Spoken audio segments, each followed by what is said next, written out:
Bon, alors, du coup, pour ceux qui n'ont pas eu les autres lives, les autres diffusions, alors qu'est-ce qui se passe en ce moment sur le marché? Donc, pour revenir à ce qui s'est passé la semaine dernière, on a eu du coup de la news au niveau US. Donc, ce qui était annoncé depuis plusieurs mois, ça fait plusieurs mois que je le dis, que je le relance et que je vraiment signale ce problème-là, c'est qu'on est dans une période de stagflation. Stagflation, c'est quoi? Vous connaissez le principe de l'inflation, quand là, il y a la hausse des prix face à une monnaie du coup qui va du coup se dévaloriser.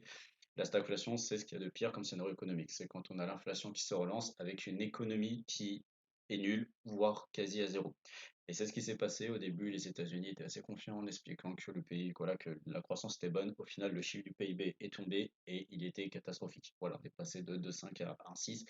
Je ne me rappelle plus exactement les chiffres, mais c'était quelque chose comme ça. C'est quelque chose d'assez grave. À savoir que la dernière fois qu'il y a eu une période de stagflation, c'était en 70. Ça a causé une hausse du chômage de 7%. C'est l'une des conséquences numéro une quand on arrive en période de stagflation. L'une des choses qui pose également un des gros problèmes, c'est que du coup la Fed qui parle demain soir, c'est pour ça que là il y a des mouvements un peu bizarres sur le marché, c'est qu'on est très soumis à ce que la Fed va annoncer. La Fed, c'est la Banque centrale américaine, pour ceux qui ne savent pas ce que c'est. Le principe de toute banque centrale, que ce soit la BCE, Banque centrale européenne ou la Fed, la Banque centrale américaine, c'est de lutter contre l'inflation. Ce sont eux qui vont fixer les taux directeurs. Les taux directeurs, c'est la première chose qu'on fait pour calmer une inflation. C'est pour calmer en gros la hausse des prix. On essaie de canner tout ce qui va être la consommation et pour ce faire, on augmente les taux directeurs, qui a donc par conséquence directe au niveau des monnaies, des devises d'un pays, c'est de renforcer la devise du pays qui devient beaucoup plus concurrente pour tout ce qui est les échanges internationaux. Donc voilà, ça c'était le petit cours d'économie pour ceux qui voulaient savoir comment ça fonctionnait. Donc, suite à cette stagflation, on va se retrouver qu'un notre cher Jérôme Powell qui va être bloqué. Jérôme Powell, donc voilà, le gouverneur de la Banque centrale américaine, car du coup, qu'est-ce qu'il va faire? Est-ce qu'il va dire, bon, bah, je baisse les taux d'intérêt alors qu'on a une inflation qui se relance? Ou alors, est-ce que du coup, je laisse les taux d'intérêt aussi haut alors qu'on a une croissance qui fait qui s'affaiblit? Donc le Fed, voilà, la Fed a clairement, voilà, est clairement entre deux chaises. Pour parler honnêtement, ils ont très mal estimé ce que ferait le marché et les économies futures. Donc voilà, c'est le problème qu'il y a. Après, si je devais vraiment moi donner un avis dessus, enfin, c'est pas que c'est forcément ce qui va se passer, mais bah, je vais me dire, c'est une banque centrale, le taf pour eux, c'est quoi? C'est de lutter contre l'inflation. Donc à mon avis, j'estime bien, avec une inflation qui se relance, je les vois vraiment pas baisser à nouveau les taux directeurs. Je les vois vraiment pas les baisser, ça, en tout cas, ça me surprendrait s'ils le font. Mais voilà, et du coup, bah, on est tous aux aguets dessus. C'est d'ailleurs pour ça que quand on regarde les différentes index, on va aller sur Dixie, qui est l'index du dollar, pour ceux qui ne savent pas ce que c'est. Voilà, ça monte. Ça monte. On avait déjà vu en journalier qu'il a fait le plan qu'on avait dit, donc il avait fait une correction pour venir chercher un niveau SSB. Alors, je vais juste vous retirer un peu certaines indications, ce que vous allez vous retrouver avec la carte du métro sur votre écran, vous allez en comprendre. Donc voilà, c'est que derrière, on a eu la correction de SSB, ils sont venus chercher le plan SSB H1 et ensuite monter. Ah, j'ai l'un d'entre vous qui m'a demandé, hop, le GBP-SND. Bah, le GBP-SND, on était parti aussi dessus. Je l'avais envoyé en achat. Donc, yes. Hop, je sais pas si c'est passé en live ou pas. Tac, ouais, t'es en live, nickel, nickel. Ouais, je l'avais envoyé bah, à l'achat. De toute façon, tu sais, bah, pareil, dans les index, on l'avait vu. Donc, c'est au-dessus. Le BXY, j'avais indexé que du coup, il était passé au niveau de sa Kijun hebdo. Tu vois, il était passé sur sa Kijun et du coup, tu avais la livre sterling qui était bah, pour moi qui pouvait très bien refranchir et pouvoir aller chercher du coup sa Tenkans qui a été aussi la stratégie des buys sur les GBP que j'ai envoyé dès 3 heures du matin. Ouais, parce que pour ceux qui ne savent pas, bah, ma journée à moi elle commence à 3 heures du matin. Ça commence par éplucher le marché asiatique, faire les news économiques, le calendrier, vous envoyer les plans et vous suivre. Alors, du coup, on va aller voir ta paire. Bah, on était en achat dessus, nous, et ça a fortement payé, hein. Ça a fortement payé. On a eu le GBP AUD et le GBP NZD.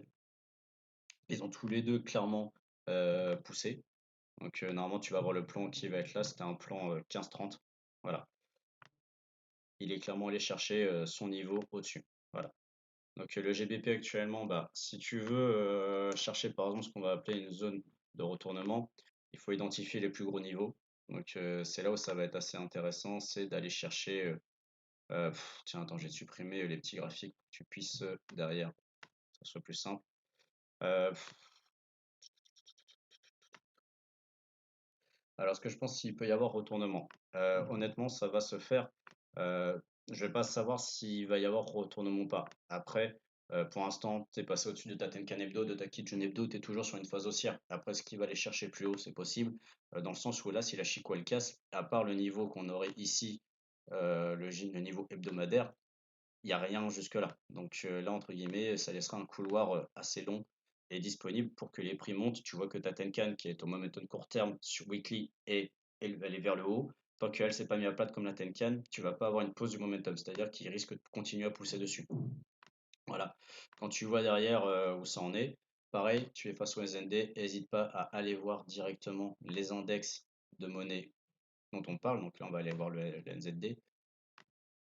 Tu vois que lui, bah, à l'inverse, il est venu faire pullback sur sa Kijun et il est venu récupérer les profondeurs de son graphique. Voilà, donc lui, au contraire, peut continuer. Il est sur un support ici. Voilà, on est sur un support SSB et Kijun, qui est journalier. En weekly, on voit que notre Chikou, elle est dans le prix. Si elle sort par le bas, le néo-zélandais pourra aller plus bas et donc continuer de pousser la paire du GBP NZD par du coup corrélation vers la hausse. Donc ça, effectivement, c'est un plan qu'on va continuer de regarder, de surveiller. Mais voilà, le GBPNZD, en tout cas, avait été envoyé et travaillé avec ceux qui sont en formation. Et effectivement, quand on a la confirmation haussière dessus, les trades, voilà, les trades étaient partis sans problème.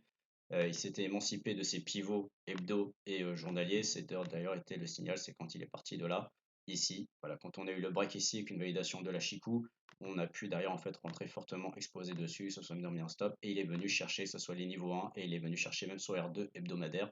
Donc voilà, c'est le genre de performance qui est assez plaisante qui arrive sur un niveau en fait comme ça et qui arrive voilà quand tu fais un plan, c'est quelque chose qui est vraiment correct et qui fait plaisir. Voilà. Donc sur ça, moi, honnêtement, dessus, je te dirais, bah, attendre un reverse, hein, pour moi, c'est attendre un retournement, t'attendre un gros niveau. Moi, j'irai chercher, en fait, tu vois, du niveau du journalier, du hebdomadaire. J'attendrai, du coup, que ça soit, par exemple, le niveau weekly. Il faudra aussi qu'on monte vraiment un épuisement en retournement. Moi, j'ai juste retiré les 40 000 trucs, là.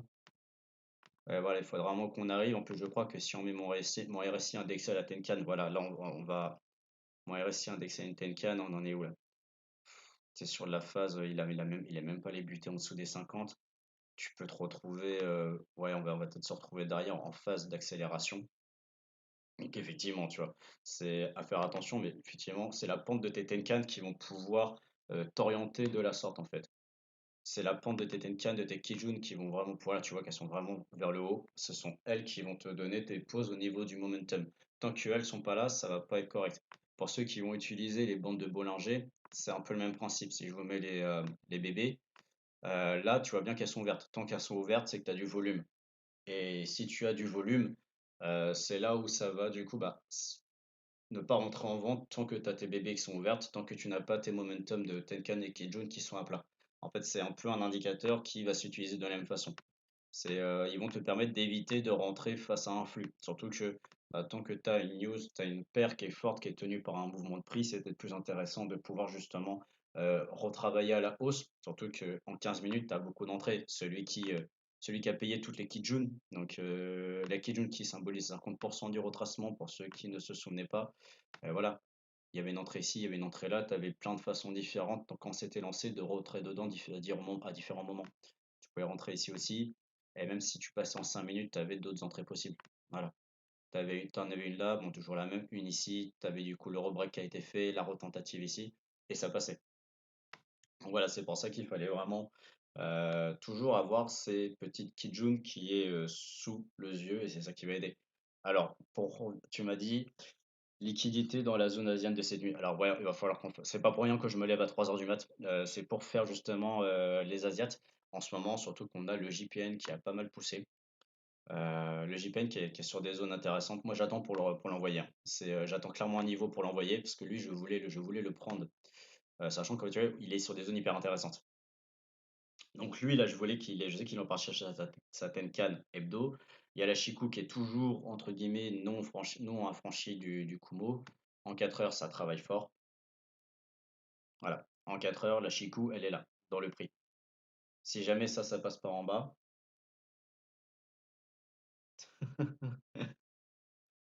Ouais, ouais, du coup, ouais, limite, on verra du coup si.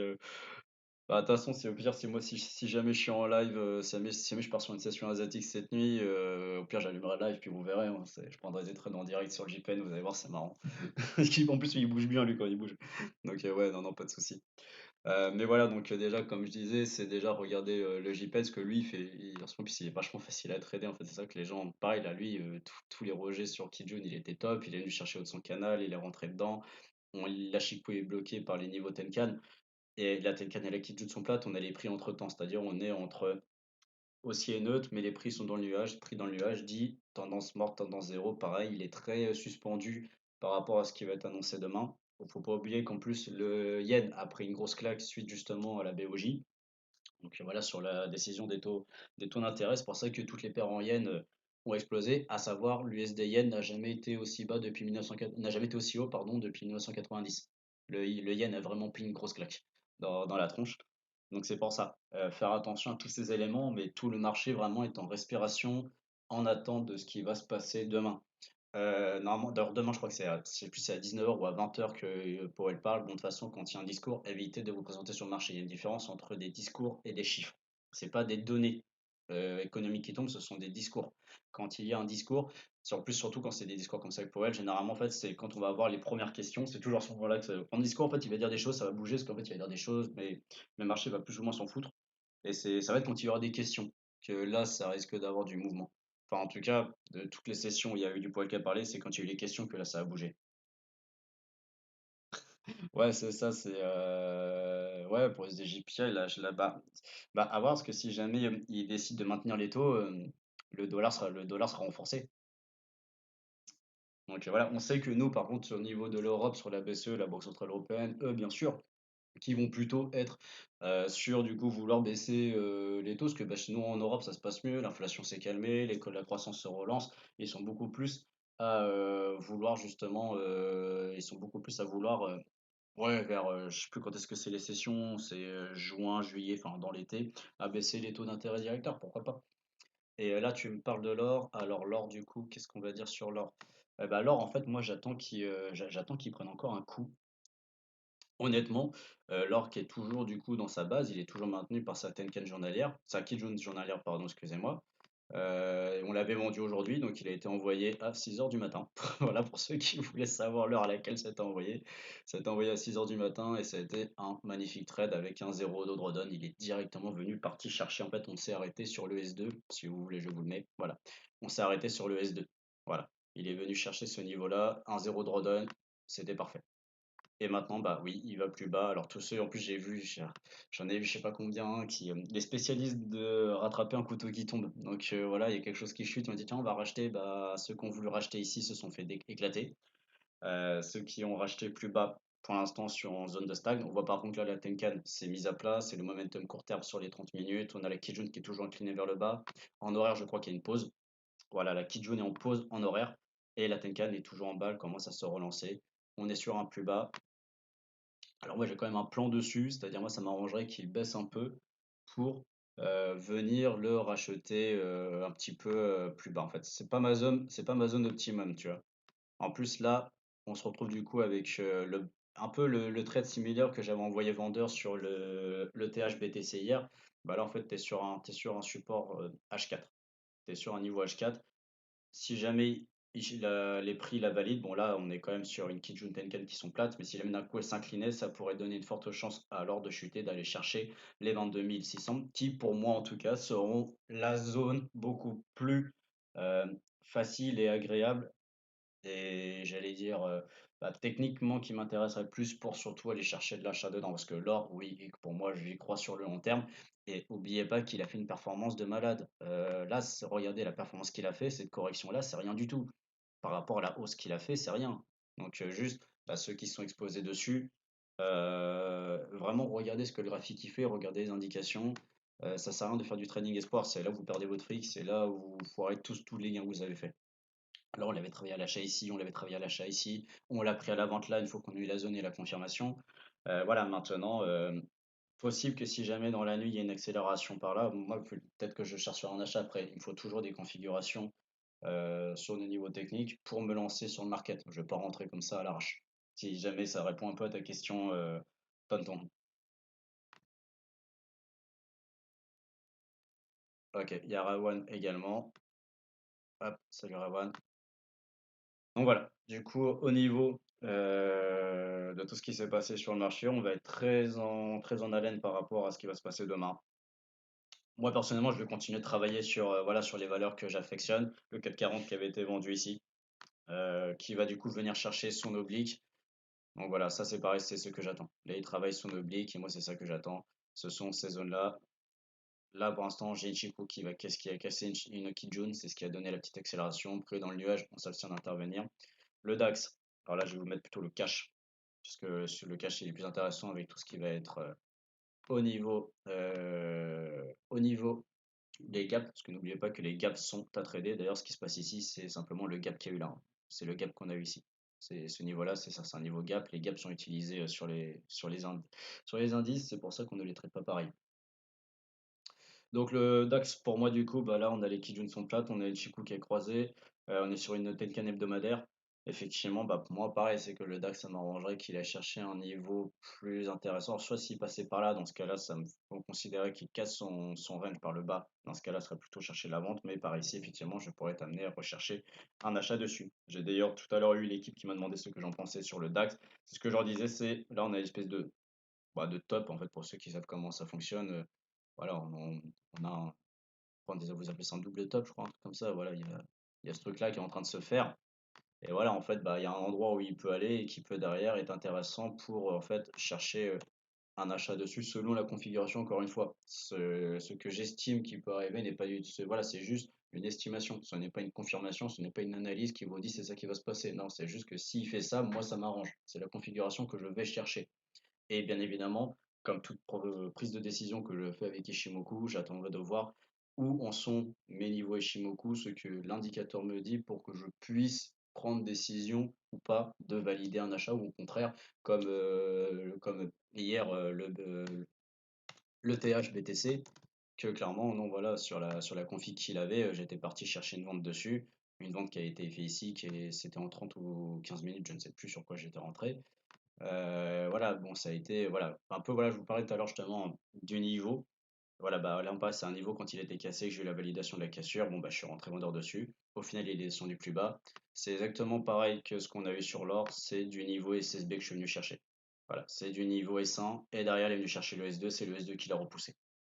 Donc ouais, c'est utiliser ces indicateurs-là, je les explique bien dans la formation, c'est essentiel. Vous voyez qu'ils répondent, ils se mettent tout seuls sur votre graphique et c'est avec ça que vous allez pouvoir vous fixer des TP, des targets et pouvoir réaliser des plans de training totalement corrects. Là, ici, il a été repoussé, c'est sur le plat ici. Là, on a du plat SSB, pour ceux qui ne savent pas utiliser Shimoku, ça vous donne des supports et des résistances. Voilà, donc vous avez juste à tracer ce prix-là et vous avez déjà des zones ici à correction. Et quand vous mettez derrière, on voit qu'on était sur une grosse accélération simple et c'est quand on a eu un retournement de la MACD en vert que là, du coup, il y a eu un essoufflement qui s'est retourné. Bon, alors ça, c'est autre chose. Je l'explique en formation parce que c'est vraiment pas évident à maîtriser, mais ça vous donne une bonne information sur tout ce qui va être la gestion de votre trade. Et également, quand vous êtes sur des temps comme ça, vous êtes sur les temps supérieurs, et normalement, on va pouvoir observer ça, c'est quand vous avez vu tout là ici, c'est quand vous avez la Kijun et la Tenkan qui sont mis à plat, qui sont retournés, que vous avez une correction. Et donc là, vous saviez que en arrivant sur ces niveaux-là, il y avait des chances que vos prix rebondissent et reviennent chercher la Kijun qui, je le rappelle, représente les 50% de votre mouvement. C'est les 50% de Fibonacci. D'où le fait que généralement, quand les prix sont éloignés trop, quand les prix sont loin de leur Tenkan, si vous regardez le RSI, généralement, vous allez être en surachat sur vente, soi-disant la lecture du RSI. Donc je ne suis pas fan, moi j'utilise principalement pour les divergences. Et par contre, pour tout ce qui va être au niveau de Lucky June, c'est sur ça que vous allez pouvoir prendre vos TP, vous allez pouvoir fixer vos plans. Lucky June, 50% du retracement Fibonacci, d'où le fait que c'est extrêmement important que vous l'ayez sur vos graphiques. Elle vous permet vraiment d'avoir de bonnes informations.